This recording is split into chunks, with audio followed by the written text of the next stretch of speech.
Hello, boys and girls, and also parents that are watching this too. My name is Adam. Adam.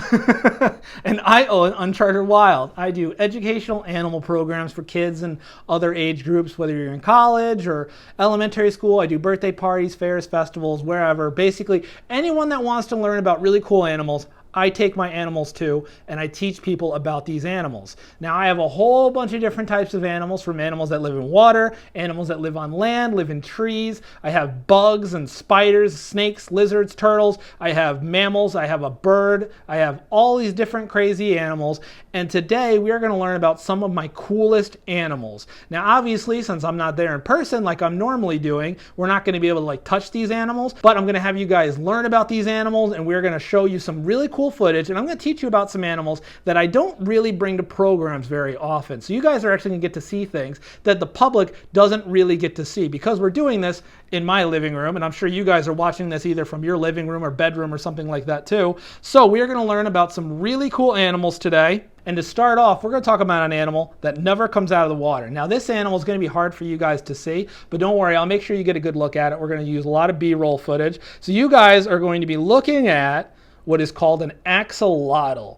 It is a very weird type of salamander. You guys have probably heard of salamanders before. They're in the group of animals called amphibians, and these are more what frogs and toads are famous for. But salamanders, and you might have even seen salamanders in your backyard. We get those little redback salamanders with the red stripe down their back. These guys are a very, very rare type of salamander from Mexico. These guys are what we call critically endangered, which means there's not a whole lot of them left in the wild. There's a lot of endangered animals, but critically means it's really bad. You can only find these guys in one lake in Mexico. That's it. You'll never find them anywhere else on the planet in the wild. They're in a bunch of pet stores and stuff like that, but you'll never see them in the wild in anywhere but one lake in Mexico, and there's only about 200 or so left in the wild. It's really bad. There's really not a lot of them left. But the good news is, if you go to just about any pet store, you'll see a whole bunch of them at expos and online. There's a whole bunch of people with pet axolotls, and that is because they make pretty decent pets, but there's a whole bunch of people breeding them in captivity, so eventually we might be able to release some of those into the wild. Now, axolotls are really cool. Most frogs, like you guys know, frogs usually start out as tadpoles, which is kind of what this guy looks like. He kind of looks like a weird, long tadpole. He's got that big rudder-like tail, and then he's got kind of a big bulbousy head, and that's usually what a tadpole starts out as. You got the circle, and then you got that big tail that kind of swooshes it, and eventually that circle starts developing legs, and then that circle starts turning into more of a frog, and the tail disappears, and then you have a frog that's hopping around on land. Picture an axolotl like a tadpole that never stops being a tadpole. He never evolves to go up on land. He stays in the water. He's always in the water.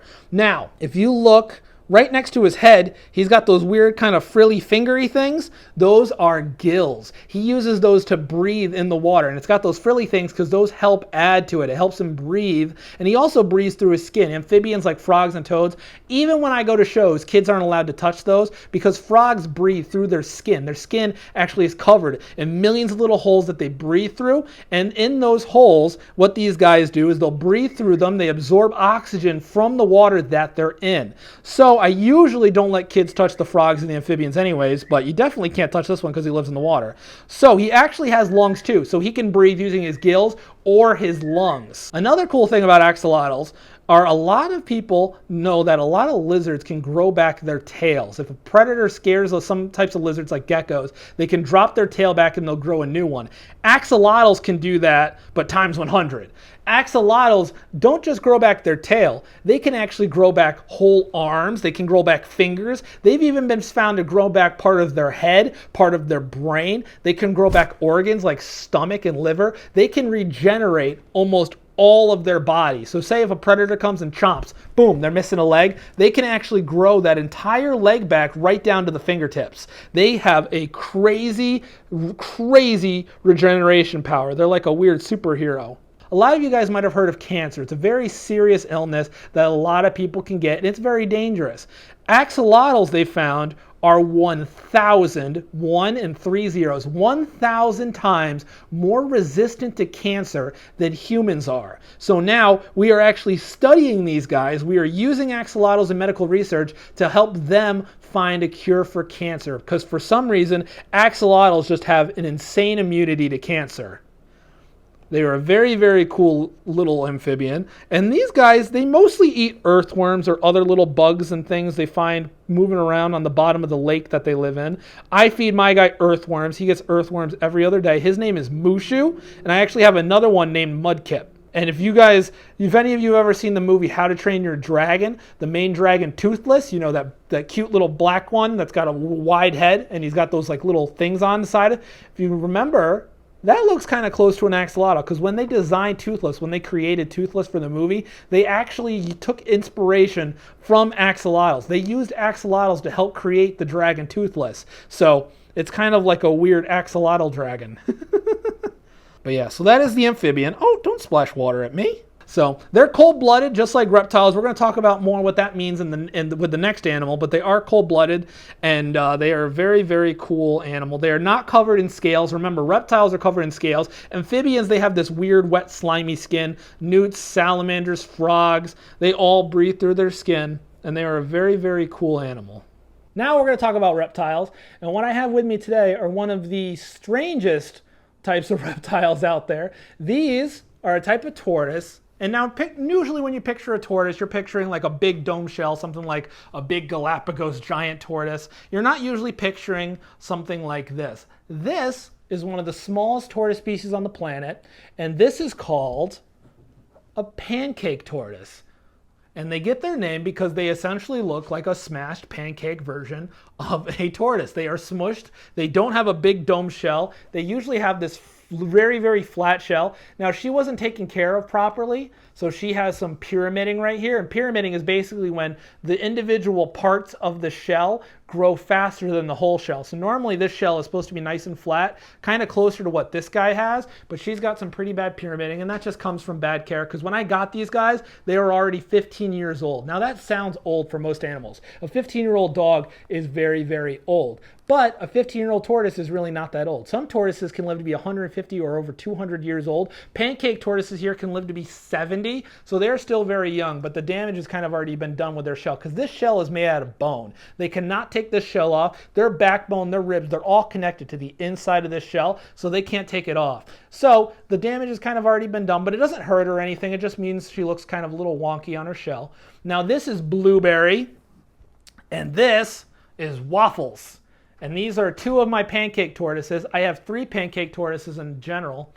Now, these guys, like I said, they're a very small tortoise. Over in Africa, a lot of things want to eat these guys. You got big birds, big monitor lizards, even big cats like lions and other animals will try and eat these guys, hyenas, jackals, because this shell is not that hard. A lot of people know tortoises have a big, heavy shell, and they hide in their shell when they get scared. This is probably the only... Oh, now she's going to the bathroom.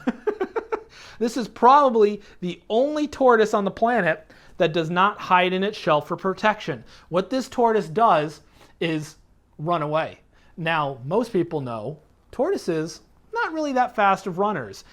These guys, though, they have a very weird shell. Now, since that shell is not so big and domed, remember, shell's made out of bone, and bone is very heavy. So since they don't have that big dome shell, they lose a lot of weight already. This shell is also not 100% bone. This shell is not fully bone. This shell has a lot of other things like gaps in the bone that make it very, very flexible. They have cartilage, kind of what your ear is made out of. So those cartilage makes this makes the shell not as hard, like super heavy duty, and it also makes it a little flexible, because what these tortoises are going to do, where they hang out in the wild in Africa, there's a whole bunch of rocky crevices and mountains and stuff for them to hide in. They're going to run and hide in one of these rocky crevices, and then they're going to hold their breath. They're going to puff their chest out. They're going to hold their breath. And because of this flexibility on their shell, they can actually really wedge themselves into the rock. And then as soon as they kind of puff out, the predator cannot yank them out. They are jammed in there. They cannot get ripped out of their hidey hole. And that is how pancake tortoises survive. They are kind of a weird tortoise because they're technically considered the world's fastest tortoise, because without all that heavy bone wearing them down, they can go super, super fast. And again, fast for a tortoise, not fast for like you or me. You kids could definitely outrun a tortoise. And these guys, they just eat plants. They eat salad, they eat grass. In the summer, like right now, I have them outside in an enclosure outside. I put them out in for the day, and they'll eat the grass, they'll eat weeds and things like that. And then when it's winter time, what I usually do, oh, she's pooping right now. So tortoises, since they eat so much fiber, it also means they go to the bathroom a lot, and their bathroom is very fiber heavy. So a lot of other animals will come and eat their poop, which sounds very weird. But when you're an animal in the wild and there's not a whole lot in the way of nutrients in the desert, you're going to eat tortoise poop because you know that's healthy because they eat a lot of grass and fibrous things like plants. But anyways, as I was saying in the winter before her poop interrupted me, is these guys eat a lot of salad. So in the winter, I'll feed them things like romaine lettuce. I'll give them green beans and squash and things like that. And that's what they eat. That is what we call an herbivore. They just eat plants. And in people, we call that vegetarian. Now, obviously, these guys are from Africa, so I can't keep them outside in that pen year round because eventually we get winter, we get snow, and it gets very, very cold outside. Reptiles are what we call cold-blooded, which means whatever the temperature of their environment is, that's what temperature they are. They do not make their own body heat like we do. So even if we went outside in the freezing cold and we were just wearing our underwear or something like that, we would still be warm on the inside. Even if we're freezing cold on the outside,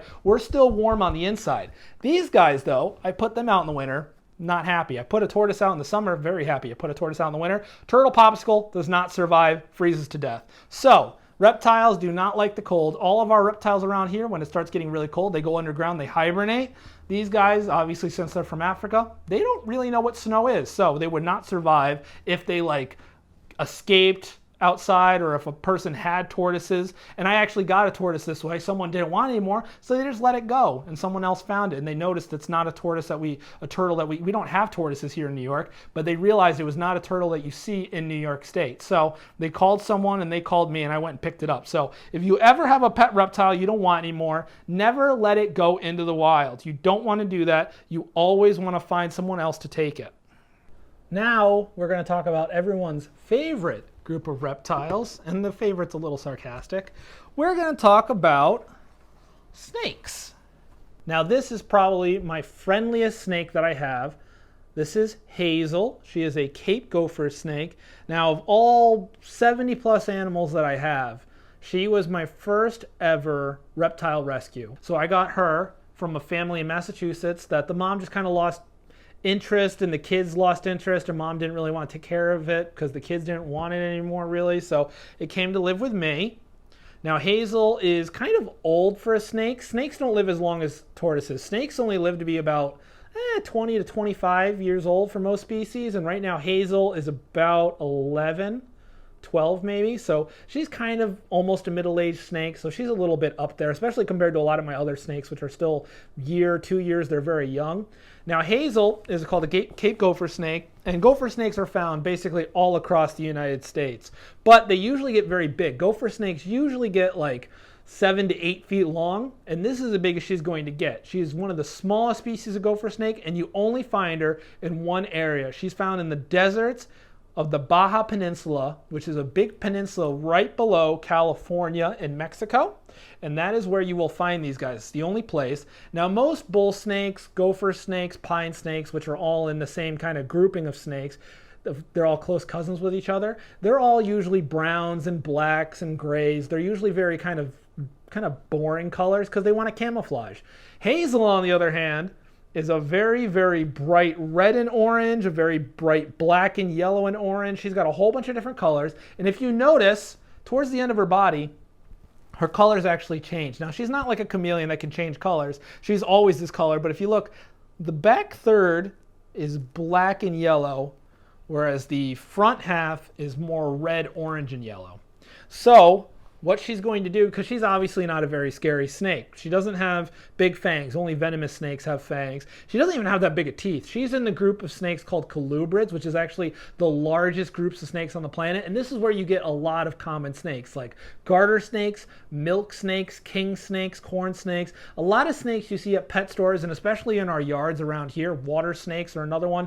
They are all in this colubrid family, which means they don't have fangs, And for the most part, they're very kind of small, slender snakes. Now, there are a few exceptions. Like here in New York, we get the black rat snake, which can get like 6 to 7 feet long. But again, it's a colubrid, no venom, nothing like that. So she is not a very scary snake, and her teeth aren't that big. She is a rodent eater. Now, big gopher snakes, they can eat like squirrels and baby woodchucks and things like that. What she's going to eat is primarily mouse. She might eat little baby gophers if she finds them in a burrow, but she's not eating anything big. Her teeth are so small, even at her full adult size, if she were to bite me, it would barely hurt. They have very weak jaws. Now, a crocodile has super strong jaws. Crocodiles have the strongest jaws of any animal on the planet. Stronger bite than a snapping turtle, stronger bite than lions or tigers. Crocodiles have an insanely strong jaw pressure. We bite down much harder than a snake. Snakes have insanely weak jaws. So if she bites down, you're going to feel those little thin teeth, but it's not going to hurt you that bad. And the same goes for the garter snakes, milk snakes, water snakes, all these snakes in our backyard. They're not really going to hurt you. Now, if you see a grumpy snake and you go up to it and it huffs up and things and it tries to like strike at you, don't pick that snake up because it's used to big things in the wild. Big things in the wild usually are trying to eat little snakes like that. So it doesn't know you're just trying to check it out and say, hey, it's a cool snake. It thinks you're trying to eat it. So if you do see a snake in the wild that's acting like that, don't pick it up. But if you do get bit by it, little garter snake's not going to hurt you. Now in New York, we only get one kind of venomous snake, and that is a rattlesnake. But rattlesnakes have that really loud rattle. You guys probably have all heard it, but they have a really loud rattle, which you can't miss. It is super loud. If you are standing even 100 feet away from a rattlesnake rattling its rattle, you will hear it very well.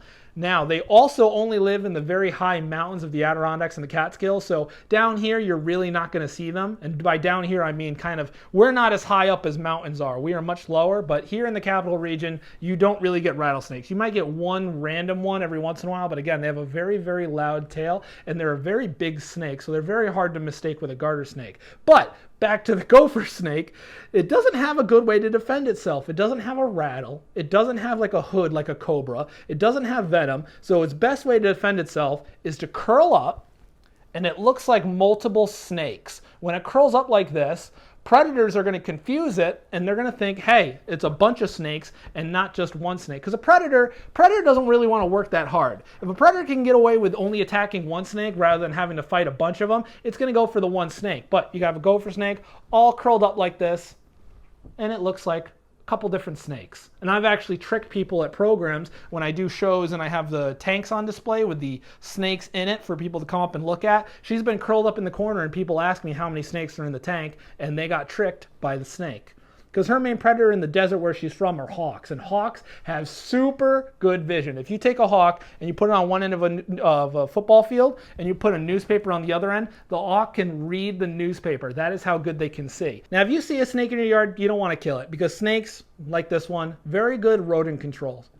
Because if you get a whole bunch of mice in your house, because they will dig right into your house and they can destroy things, usually what happens are you have to call an exterminator or someone to deal with it. But if you have a whole bunch of snakes in your yard, they're going to play bouncer for your yard before the mice can even get into your house. One snake in your yard in 1 year can get up to 1,000 mice. And they go down the mouse hole, they'll eat everything. They'll eat mom mouse, dad mouse, baby mouse, Mickey Mouse, Chuck E. Cheese, they'll eat all of them. And this way, they can't move into your house. And the snake does a very good thing. And if you look really closely, I'm not sure how well the camera will pick it up, but snakes don't have eyelids. Snakes have a clear scale that goes over the eye. And that is what they see with, obviously. They see with their eyes. But they don't smell with their nose. Snakes smell with their tongue. That snake tongue comes out and it's forked, and it gathers a whole bunch of scent particles, and it goes back into the mouth, and there's a hole that the tongue plugs up into, and it plugs into a special organ called the Jacobson's organ, and that helps them smell. So snakes smell with their tongue, and that's what makes them such good predators, because they can sniff out that mouse hole very easily. So this snake is from North America. Now we're going to talk about a brightly colored snake from Australia. Now, like I said, here in New York, we have almost no dangerous snakes, basically just rattlesnakes, and again, those are very uncommon. In Australia, on the other hand, they have more venomous snake species than non-venomous. In Australia, they have about 180 snake species, and 120 of them are some kind of venomous. Now, Australia has some of the deadliest snakes on the planet, but most of those venomous snakes, they're not super dangerous to humans, but that means there's only about like 50 to 60 non-venomous snake species. So today we're talking about one of the non-venomous ones because I don't have any venomous snakes because I am very clumsy. And if I'm like too slow during feeding time with these guys and they nip me, it's just gonna hurt a little bit, if at all. If it's a very, very small snake, their teeth probably don't even break the skin. But if I have a venomous snake and I get nipped by that, that is not a good time for me. So what we have here, this is probably my favorite species of snake on the planet. This is Jade, and she is a green tree python. They are a very, very pretty type of snake. And I actually love green tree pythons so much that my logo is designed with a green tree python wrapped around it. Now, green tree pythons are not always green. They're green as adults, and this helps them camouflage, which is what helps them blend in so predators and prey can't see them. But when they're young, they're actually born bright, bright yellow and red. And that is not to camouflage. Because obviously, if you live up in the top of trees where these guys live, because green tree python, they live up in the trees, but if you're born bright, bright red, you're not really blending in. In fact, what you're doing is the opposite, and that is what we call aposematic coloration. Aposematic coloration basically means bright colors mean danger, like at a stop sign in the car. You see a stop sign or you see a stoplight that's red, that means stop. That means don't come closer. So in nature, if you have a bright colored animal, and this happens with a lot of things, bright colored poison dart frogs are very dangerous. Some bright colored butterflies are actually poisonous, so birds know to avoid those ones. You have some bright colored venomous snakes. So in Australia, and where this snake is found up in the rainforest, they have other very, very brightly colored venomous snakes called tree vipers. And these vipers are very small. They only get about a foot, foot and a half long. So these snakes, when these guys are born, they are born bright red to mimic or pretend to be one of those snakes. So if a predator comes up and sees a bright red little snake, they're going to say, hey, that's a very dangerous snake. I don't want to mess with it. And they're going to leave it alone. And then as the green tree python gets bigger, once they hit about 2 feet, once they hit about foot and a half, year to 2 years of age, that is when they start developing more of the green. They get the yellow on the side of the body.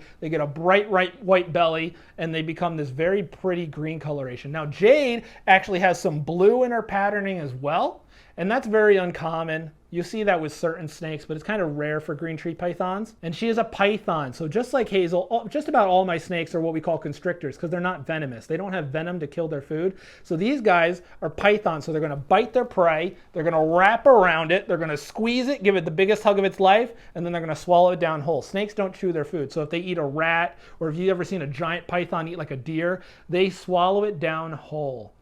Now, snakes don't need to eat very often because remember we said reptiles are cold-blooded. So they don't generate their own body heat. So since she doesn't generate her own body heat, she doesn't use nearly as much energy as a person would. So she doesn't need to eat very often. I feed Jade every 2 weeks. I give her 1 mouse every 2 weeks. My big snakes, I feed once a month, if that. Sometimes I feed them once every 2 months.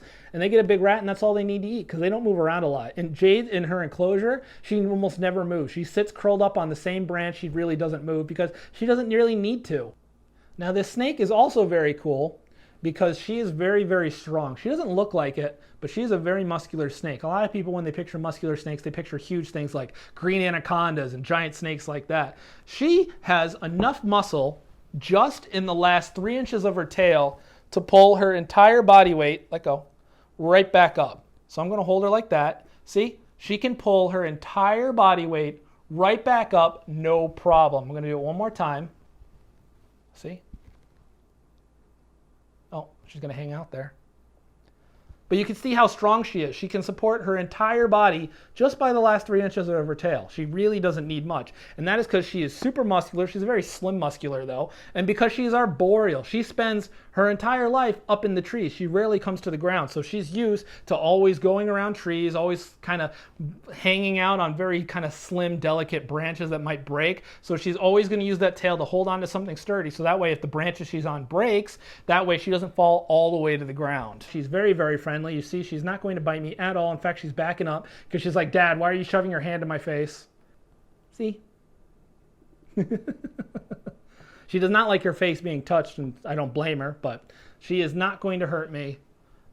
Just about all of my snakes are super, super friendly. I have a couple snakes that still get scared very easily, but those ones don't go to programs just yet until I work with them more. But all the snakes that I bring to my programs, so like if you guys ever see me at a public event, like I do fairs and festivals and stuff usually, all the snakes that I bring, super friendly. None of them are going to hurt you. In fact, a lot of people think snakes are big enough to eat people. The world's largest snake, green anaconda, like I mentioned, gets 20 to 25 feet long, weighs something like 400 pounds. You know how many people it's eaten in history? Zero. Zero documented cases of a green anaconda ever eating someone, okay? Snakes don't like eating us. We have a very big, awkward watermelon head. They like easy things like rodents and little birds and things like that. But yeah, so that's snakes. Snakes, 100% carnivore, no legs. All right, now we're going to talk about a different yet similar type of reptile, and you'll know what I mean in a second. Now, we're going to talk about lizards. I have two different lizards we're going to talk about you today. He's already kind of moving around. So, this lizard is a very special type of lizard because this lizard is called a skink. This is a blue-tongued skink. His name is Big Lou. And Big Lou, like I said, is a special type of lizard because skink is basically like snake-like lizard. Because if you look at him, he's kind of a weird-looking lizard. When people picture lizards, they usually picture something like, I don't know, Komodo dragons, iguanas, bearded dragons. They usually picture like chameleons. They don't usually picture something that's got a very, very long, slim body and these little, little legs. He has very, very small, sad excuses for legs. He is not a very fast animal. He's not going to be hunting or chasing down prey like a Komodo dragon does. And he basically moves by sliding on the ground and using his little legs to kick him along like a doggy paddle on the ground. And if you ever see him go down a hill, he basically just tucks his leg in, slides on his belly, and slides down like a little torpedo sled. So these guys, just like Jade, are also from Australia and Indonesia. He's not really a scary animal. He does not have big sharp claws. He doesn't even have sharp teeth. His teeth are rounded. His teeth are actually even more rounded than our teeth are. And that's because in the wild, he's not eating anything big. In the wild, he is eating a whole bunch of snails. He loves to eat snails. And snails have that hard shell that they can hide in. So with those rounded teeth, those are perfect for breaking open snail shells. He also eats a lot of other like little bugs and things like that. He is an omnivore. So remember, snakes are carnivores. They just eat meat. Tortoises are herbivores. They eat plants. They eat fruits and vegetables. This guy is an omnivore. He eats both. Once a week, I give him bugs, and another day of the week, I give him a salad with some cat food in there and some fruits and vegetables and greens like romaine lettuce and collard greens and things like that. Blueberries and raspberries are a big favorite of his. And that is what he eats. He eats just about anything that really fits in his mouth. Blue-tongued skinks have a big, bright blue tongue. They have a big old blue tongue that's impossible to miss. Now remember, just like we talked about with Jade, bright colors in nature usually mean poisonous, venomous, toxic. Stay away from me. They mean stop, don't get closer. So when he gets scared by a predator, again, he does not have a sharp, spiky tail to tail whip with or anything like that. He does not have very big legs or anything like that to run away with. So what he's going to do is he's going to take that tongue when he gets scared by a predator. He's going to push open his mouth. He's going to flare that tongue out. He's going to hiss and growl. He's going to try and act big, mean, and scary. He's going to go blah, and he's going to try and act big and toxic and dangerous. So the predator does not want to come and mess with him. The predator won't want to eat something that's big and blue and that is making a lot of scary sounds. So the predator might not want to mess with him, and he's going to try and huff up and scare the predator just enough to leave him alone. Doesn't always work. Sometimes the predators see right through it and still eat him, but for the most part, it's a pretty good way to defend himself, and it's very uncommon. Most lizards don't stick their tongues out like that to defend themselves. And he's also like a snake, because like you see, he's got this long, flexible back, and basically, with this long, flexible back, that means he can do lizard yoga. So he can bend his back in really weird ways most lizards can't. He can do things like this.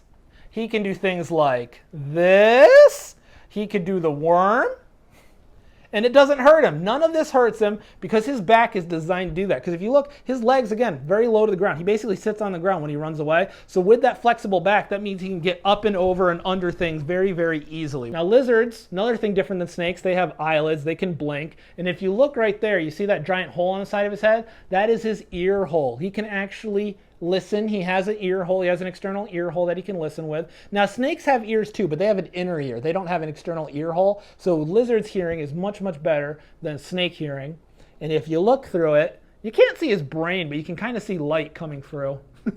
He can't drop his tail. The next lizard we're going to talk about can drop their tail, because a lot of lizards will drop their tail as a defense mechanism when they get scared, but he cannot do that. He's kind of like a chunky little sausage lizard. But all right, we're going to put him back now, and we're going to talk about the last reptile we're going to talk about today. This is Roxy. Roxy is a Cuban rock iguana. Now, like I said, blue-tongued skinks, others at other side of the world. They're over in Australia and Asia.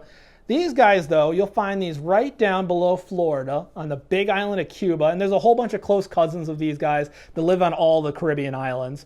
Now, these ones are actually in the group of iguanas called Cyclura, because it means they have a round tail. Iguanas, the green iguanas, like a lot of people picture, tend to have a very, very long, slender tail for tail whipping and things. These guys have a very kind of chunky, thick, solid tail, a round tail. So that's where they get their name. And this is one of the most endangered groups of reptiles on the planet. All 17 species of Cyclura iguana are some type of endangered. Now, Cuban rock iguanas, they live on the biggest island, and there's a whole bunch of them still in the wild. So these guys are only vulnerable, but there are some that are critically endangered. There are some types of these iguanas that there's only 50 left in the wild. That's it. And they're endangered because a lot of people they only live on small islands. So there's not a whole lot of land on an island to begin with, and people will take that land and they'll turn it into housing or farmland. People have also brought over invasive animals that'll outcompete these guys. Even green iguanas, like a lot of people know green iguanas are invasive in Florida. Green iguanas are also invasive in a bunch of other places, like some of the islands down there, and they get bigger and are a lot meaner than the rock iguanas, so they are actually outcompeting these guys for food. And as you can see, she's a very good girl. She's just going to sit here just like this as I pet her little chin. She's a very friendly, very good girl. And you don't want to get on the bad side of an iguana. Iguanas are very weaponized animals. They have a whole bunch of ways to defend themselves. Now, their first way is that big old tail. Their tail is very big and very, very sharp. They have a whole bunch of spikes on this tail, and that is to tail whip predators with. Predator gets too close, bam, that is going to leave a very, very bad mark. It's going to leave a bruise, and all of these scales on the tail come to a razor sharp tip. So not only is it going to leave a big bruise, but it's going to leave a lot of scratches, and it's not going to be a fun time.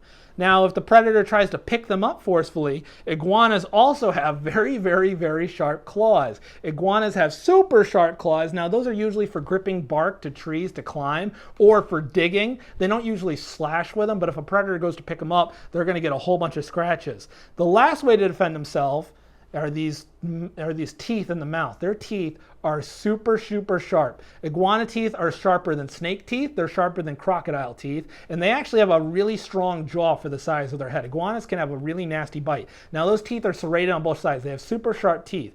Now, when I say that, a lot of people think they're a carnivore, but that's not true. They don't eat any meat. These guys are actually 100% herbivore. They only eat plants. But a lot of those fruits and vegetables and the plants with the roots and everything, they have a hard exterior, like watermelon. We use a knife to get to the nice juicy center of a watermelon. She uses those sharp teeth to kind of cut through the hard exterior to get to the nice soft bit on the inside. And that's why if you guys ever go to a pet store, and if you ever want a pet lizard, do not get an iguana. You can find a baby iguana for like $30 at a pet store, but like I said, iguanas get big. Roxy's still growing. A male adult iguana can get 6 feet or longer.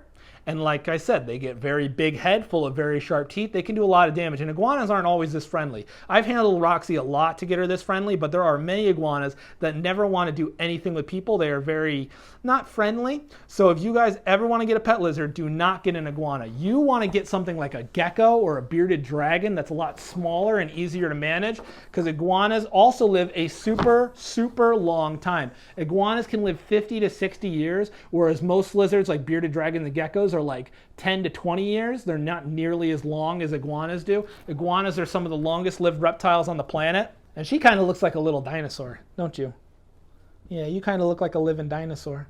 But yeah, a lot of people, when they picture iguanas, they just picture the big green ones. There's actually a whole bunch of different types of iguanas. You've got red iguanas, you've got rock iguanas, you've got rhino iguanas that have a giant horn on the front of their nose that looks really cool. They have marine iguanas that live in the ocean. They eat underwater. So there are a whole bunch of different types of iguanas, not just the big green iguana that everyone pictures that you see at pet stores and online in pictures of Florida and things like that. Now, she's actually got a red eye. So we've got most animals, we've got a white eye. She's got a red eye, and that actually helps see, because where she's from it's super sunny, and those red eyes basically help filter out sunlight. They're like built-in sunglasses, because obviously she can't wear sunglasses, they fall right off her face, but with those built-in sunglasses, that way she can see without squinting like we would have to do if we go outside. So we've got one more animal to talk about, and they're usually on the cuter end, so I think you guys are really gonna like the cute fluffy animal. This is Oreo, and Oreo is one of my two bunnies, or rabbits.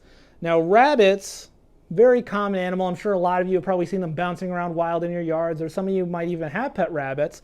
And while it's not as exciting as a tiger or something like that, which I don't have a tiger, sorry, but rabbits are still very weird animals that a lot of people don't know enough about.